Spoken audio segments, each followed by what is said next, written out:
Students, last time हमने एक topic किया था सर्कुलर करंट लूप जो अकरिंग करंट, उसकी वजह से एक्सिस के ऊपर जो है मैग्नेटिक फील्ड इंटेंसिटी हमने फाइंड आउट की थी। हमें यहाँ पे ये प्रूव करना है कि सर्कुलर करंट लूप जो है एक मैग्नेटिक डाइपोल की तरह काम करता है। तो सबसे पहले मैग्नेटिक फील्ड हमने यहाँ पे फाइंड आउट किया था किसी भी पॉइंट P पर जो कि एक्सिस के ऊपर था किसी करंट लूप के x डिस्टेंस पर। लूप का रेडियस हमने r कंसीडर किया था। तो ये जो वैल्यू आई थी मैग्नेटिक फील्ड इंटेंसिटी की, ये वैल्यू आई थी mu naught I r square divide by 2x square r square और इसकी पावर जो है 3/2। या अगर यहाँ पे हम पाई लगाना चाहिए पाई लगा सकते हैं, साथ में हम इसको पाई लगाकर भी सोल्व कर सकते हैं। तो मीनिंग अगर मैं यहाँ पे पाई लगा देता हूँ इसके साथ, तब भी हमारा क्वेश्चन जो आएगा थोड़ा हम इसको एरिया के टर्म में राइट कर पाएंगे। तो ये केस हमने कंसीडर किया था मैग्नेटिक फील्ड इंटेंसिटी, और मैग्नेटिक फील्ड की डायरेक्शन जो है वो एक्सिस के अलोंग आती है। मैग्नेटिक फील्ड की जो वैल्यू आती है वो एक्सिस के अलोंग आती है। हमारी आर जो है ये रेडियस है सर्कुलर लूप का, जिसमें से आई करंट हमने पास करवा रखा है। तो यहाँ पे अगर हम ये केस कंसीडर करें कि x जो है this is greater than r, क्योंकि हम जनरली डेली लाइफ के अंदर ऐसी कॉइल्स के साथ डील करते हैं जिनका रेडियस वेरी स्मॉल होता है, और पॉइंट P जो है सेंटर से काफ़ी दूर है, r के कंपेयर में ये लार्ज है। तो r को हम जो है नीचे वाले टर्म में से निगलेक्ट कर दें, अगर x के कंपेयर में, देखो x के कंपेयर में r को निगलेक्ट करना है हमें। तो उससे पहले अगर मैं यहाँ पे सपोज करो पाई से ऊपर मल्टीप्लाई कर देता हूँ, पाई से नीचे मल्टीप्लाई कर देता हूँ, आई पाई आर स्क्वायर, और यहाँ पे भी 2 pi x square plus r square की पावर 3/2। ये पाई इंटू आर स्क्वायर जो आएगा, पाई आर स्क्वायर, ये हमारा area of the circular loop आ जाएगा। ये क्या आ जाएगा? Area of the circular loop. तो मैग्नेटिक फील्ड जो आएगा म्यू नॉट आई इंटू, इसको हम एरिया राइट करेंगे, और ये 2 पाई, और अब जो है आर को हम जो है एक्स के कंपेयर में निगलेक्ट कर देंगे। तो निगलेक्ट करेंगे तो यहाँ पे x की पावर जो कितनी बचेगी? 3 बचेगी, क्योंकि 2 पावर यहाँ 2 से कैंसिल हो जाएगी।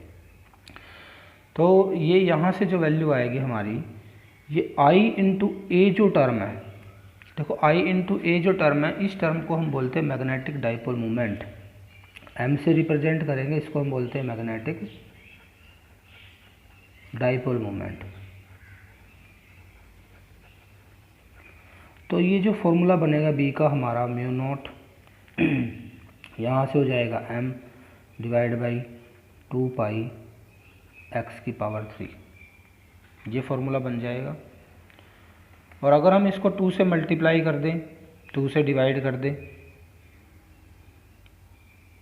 वो भी केस हम कंसीडर कर सकते हैं। यहाँ से 2 से इसको मल्टीप्लाई कर दो, 2 से इसको डिवाइड कर दो, तो ये B जो आएगा this is equal to mu naught 2m divide by 4 pi x की पावर 3। और इस मैग्नेटिक फील्ड को हम अगर डाइपोल के केस में कंसीडर करें, इलेक्ट्रिक डाइपोल का केस कंसीडर करें, इलेक्ट्रिक डाइपोल मीनिंग ये हमने कोई डाइपोल लिया था -q charge plus q charge, और इसकी लेंथ जो है 2a। तो इलेक्ट्रिक फील्ड की वैल्यू हमारे पास आई थी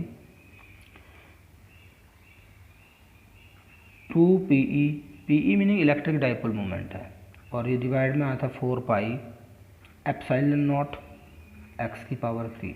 मीनिंग अगर इसको और इसको हम कंपेयर करें, ये नियरली हमारे सेम आता है। ये भी एक्सिस के ऊपर हमने magnetic field electric field intensity find out किया था कोई पॉइंट P कंसीडर करके। तो यहाँ पे जो 1/एप्सिलॉन नॉट है, 1/एप्सिलॉन नॉट, ये रिप्लेस हो गया किससे? म्यू नॉट से। ये देखो म्यू नॉट आ गया इसमें, और PE जो है, PE की जगह हमारे पास आ गया अब M, यानी कि ये अगर इलेक्ट्रिक डाइपोल मूवमेंट है तो M जो है वो मैग्नेटिक डाइपोल मूवमेंट हो जाएगा। तो मीनिंग दोनों ही आर्टिकल सेम है। जो हमारी सर्कुलर लूप है, करंट कैरिंग सर्कुलर लूप, वो एक मैग्नेटिक जो है, जैसे हमने इलेक्ट्रिक डाइपोल किया था सेम वैसे ही किसकी तरह एक्ट करेगा? एक मैग्नेटिक डाइपोल की तरह एक्ट करता है, जिसमें M का जो फॉर्मूला आ गया मैग्नेटिक डाइपोल मूवमेंट का, this is equal to I into a. और जबकि इलेक्ट्रिक डाइपोल मूवमेंट जो था वो था Q इंटू 2a। यानी कि यहाँ पे जो काम Q करता है, यहाँ पे मैग्नेटिक डाइपोल मोमेंट में वो काम किसका हो गया, करंट का हो गया।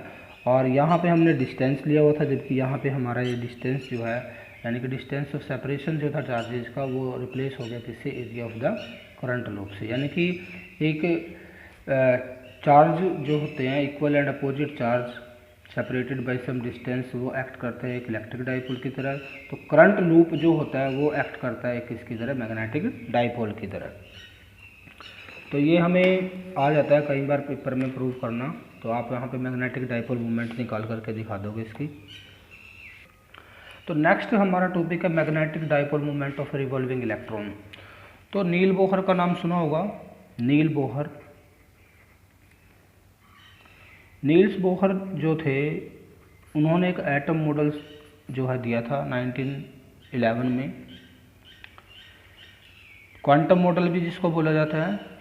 उनके अकॉर्डिंग न्यूक्लियस, एटम के अंदर न्यूक्लियस होता है जिसके अंदर पॉजिटिव चार्ज है, और एटम के आउटर पार्ट के अंदर, आउटर न्यूक्लियर पोर्शन जो होता है उसके अंदर इलेक्ट्रॉन्स रिवॉल्व करते हैं इस पॉजिटिव चार्ज के अराउंड। कोई भी इलेक्ट्रॉन है, अगर इलेक्ट्रॉन हम यहाँ पे सपोज करें इलेक्ट्रॉन जो है वो एंटी क्लॉकवाइज मूव करता है, तो इसका मीनिंग है कोई भी इलेक्ट्रॉन जब वो सर्कल में मूव कर रहा है तो वो करंट कंस्टिट्यूट करेगा, और करंट की डायरेक्शन जो आएगी फिर वो क्या आएगी, क्लॉकवाइज डायरेक्शन आएगी। यानी कि सर्कुलेटिंग इलेक्ट्रॉन जो है that is producing circulating current.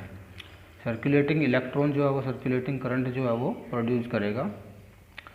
और बोहर के अकॉर्डिंग जो, अब यहाँ पे अगर हम सपोज करें बोहर के अकॉर्डिंग जो करंट आएगा दिस इज इक्वल टू, अगर मैं ये सपोज करूँ एक जो रिवोल्यूशन है वो t टाइम में कंप्लीट करता है, तो करंट जो आएगा this is equal to E by T. T जो है टाइम पीरियड ऑफ रिवोल्यूशन होगा यहाँ पे,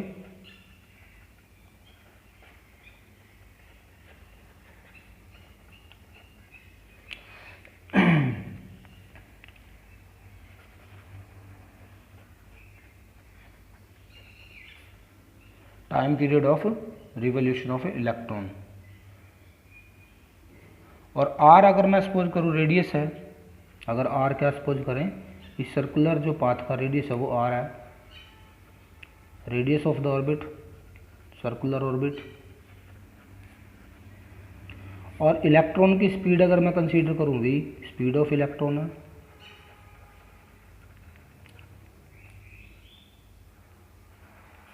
इलेक्ट्रॉन की स्पीड जो है वो v है।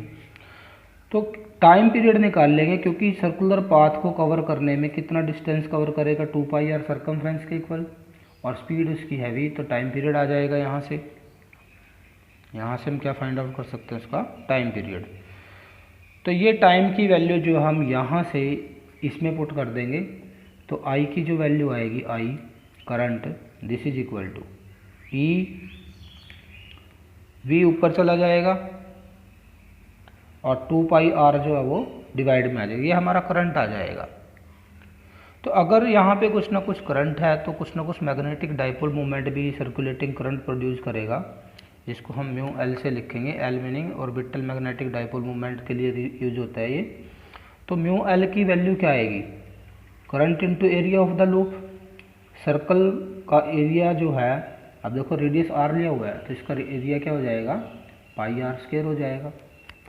तो यहाँ पे पुट करेंगे इस इक्वेशन में हम, तो मैग्नेटिक डाइपोल मूवमेंट जो आएगी this is equal to I की वैल्यू हो जाएगी E V divide by 2 pi R, और एरिया हो जाएगा पाई इंटू आर स्क्वायर। तो एक आर यहाँ से हम कैंसिल कर सकते हैं, एक आर हम यहाँ से कैंसिल आउट कर सकते हैं इसमें से। तो यहाँ से हमारी मैग्नेटिक डाइपोल मूवमेंट जो आएगी this is equal to E V divide by 2 pi, और पाई भी कैंसिल हो जाएगा, ई वी डिवाइड बाई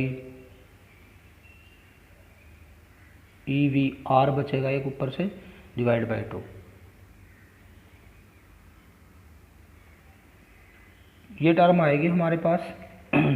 और मैं अगर कंसीडर करूं एम ई जो है, अगर मास ऑफ इलेक्ट्रॉन है, मास ऑफ इलेक्ट्रॉन, तो एम ई से ऊपर भी मल्टीप्लाई कर दो, नीचे भी मल्टीप्लाई कर दो, तो तो म्यू एल जो आएगा magnetic orbital magnetic dipole moment या इंट्रिंसिक डाइपोल मोमेंट भी बोलते हैं इसको हम। तो ई वी और साथ में था आर और एम ई से हमने इसको मल्टीप्लाई कर दिया और एम ई से क्या कर दिया, डिवाइड। तो ये फैक्टर बन गया हमारे पास। तो इसके बाद जो है म्यू एल जो आएगा, mu L this is equal to E divide by 2m, इसको एक साथ लिखेंगे और यहाँ पे एक टर्म आएगी M E V into R. और ये जो टर्म है एम वी आर, ये फॉर्मूला होता है हमारा एंगुलर मोमेंटम का। एंगुलर मोमेंटम +1 में पढ़ चुके हो। एम वी आर जो है फॉर्मूला है किसका, एंगुलर मोमेंटम का।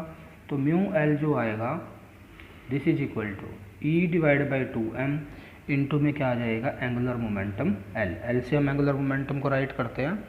ये तो हमारा मैग्नीट्यूड की फॉर्म में आ गया। बट अगर हम यहाँ पे ये कंसीडर करें वेक्टर से रिप्रेजेंट करें, क्योंकि एंगुलर मोमेंटम एक वेक्टर क्वांटिटी है, तो म्यू एल को हम राइट करेंगे mu L is equal to, क्योंकि ई यहाँ पे माइनस में आ जाएगा इंटू एल। तो नेगेटिव साइन लगाया हमने यहाँ पे। ये नेगेटिव साइन इसलिए लगाया है क्योंकि एंगुलर मोमेंटम जो होता है इलेक्ट्रॉन का अपोजिट होता है मैग्नेटिक मोमेंट की डायरेक्शन के। एंगुलर मोमेंटम एल जो है that is opposite to the magnetic dipole moment of electron, इसलिए हमें यहाँ पे नेगेटिव साइन यूज करना पड़ेगा। बट अगर यहाँ पे कोई भी पॉजिटिव चार्ज होता तो हम इसको पॉजिटिव लेते। फिर यहाँ से अगर हम mu L divide by L निकाल लेते हैं किसी पॉजिटिव चार्ज के लिए, फॉर पॉजिटिव चार्ज, तो ये जो आएगी ये वैल्यू आएगी 2m। ये किसके लिए, फॉर पॉजिटिव चार्ज। अगर हम चार्ज कैसा लेते, पॉजिटिव।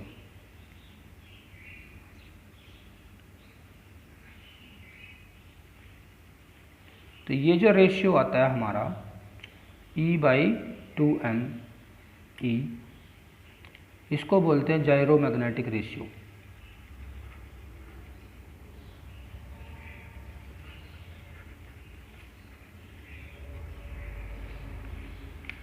और इसकी जो वैल्यू आती है हमारे पास, this value is equal to 8.8 into 10 की पावर 10 कूलम पर केजी।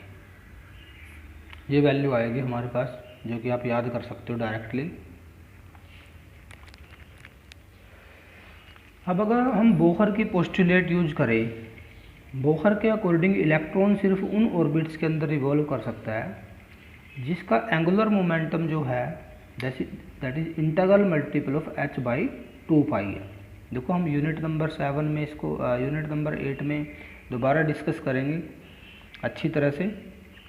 और +1 में आपने केमिस्ट्री के अंदर ये पढ़ा होगा, बोहर की थ्योरी पढ़ी है आपने, एटॉमिक स्पेक्ट्रा पढ़ा है आपने, तो वहाँ पे बोहर की पोस्टुलेट्स भी आती है।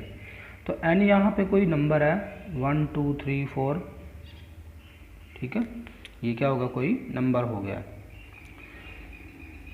तो अगर हम यहाँ पे L की वैल्यू पुट करें, जो हमारा रिलेशन आया था म्यू एल का, mu L E divide by 2me into L, और ये L की वैल्यू यहाँ पे पुट कर दें, तो हमारा जो रिलेशन आएगा मैग्नेटिक मोमेंट के लिए E डिवाइड बाई 2me, और L की वैल्यू आ जाएगी NH, n यहाँ लिखा देते हैं h, divide by 2 pi, divide में क्या आएगा 2 पाई आएगा। तो ये हो जाएगा NEH divide by 4 pi mass of electron, ये टर्म बन जाएगी हमारी।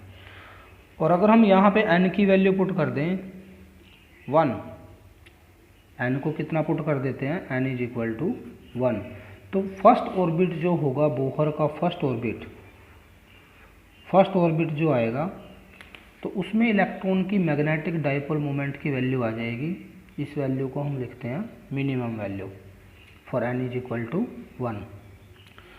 और ये वैल्यू जो आएगी, अगर हम इन सब की वैल्यू पुट कर दें, E की वैल्यू पुट कर दें 1.6 इंटू 10 की पावर -19, H की वैल्यू पुट कर दें यहाँ पे 6 पॉइंट, प्लैंक्स कांस्टेंट होता है -34, 10 की पावर -34, 4 पाई की वैल्यू 3.14 और साथ में जो है मास पुट कर दें 10⁻31।